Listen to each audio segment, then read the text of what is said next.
Hi, I'm Ann Chalgren, your wine PhD, and today we're talking about connecting to the story, the people and places behind the bottle.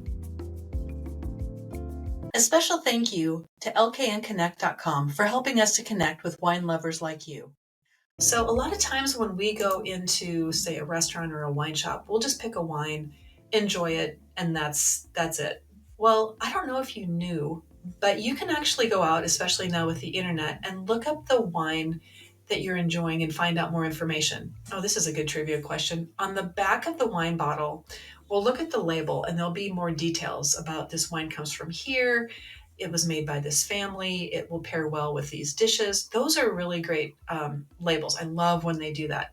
When I say trivia, I meant the term back of the bottle. So, in all actuality, the legal requirements for a wine bottle are what is on that white, typically a white label in 10-point font that says this wine was made in this wine region, it's 14% alcohol, and it may contain sulfites. Those kinds of things are on the back, what we call the back of the bottle. In all actuality, because that is what is required by law, that is the front label. The label with the artwork, the label on the other side that has the name of the producer or the chateau, what have you, we think of that as the front of the bottle, and that's of course the way that it's marketed, is that's what's put out front. But in fact, that is the back label. That is actually what's considered the artwork label.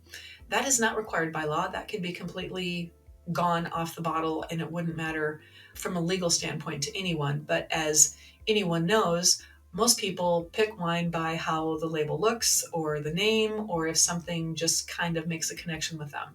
I wanted to talk to you today about just having some reverence, paying some attention to all of that effort. When you go to old world wines, it's always really interesting to see how far back some of those traditions go, or if there's a family that came in and took over another tradition, but they've been on that plot of land for 4 or 5 generations, or even 3 generations. And 3 generations means they probably bought it in like the early 80s. So again, take a look at your labels, get on Google, type in the name of your wine, or even just, put in the producer, like, Louis Jadot, Pinot Noir, and then type in tech, TECH, sheet, PDF. And what that will do is that will bring up the tech sheet for that wine, and that will show you where it was grown, a little bit about the producer, a little bit about the terroir.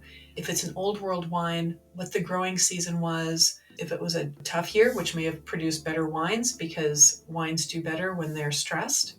Or if it's a new world wine, how long it's been around, what they're working on, what they're creating. I really encourage you to take a moment and reflect on the journey of the wine. By understanding the story of the wine that you're drinking, it creates a meaningful connection to its culture and its history. So again, this series promotes a gentle and inspiring way to start the new year with intentionality and appreciation for the artistry of wine. Thank you for joining me today on The Short Pour, where we bring wine education to life. A big shout out again to LKNconnect.com for supporting this journey. If you found this helpful, hit like, subscribe, and share this video with your wine-loving friends.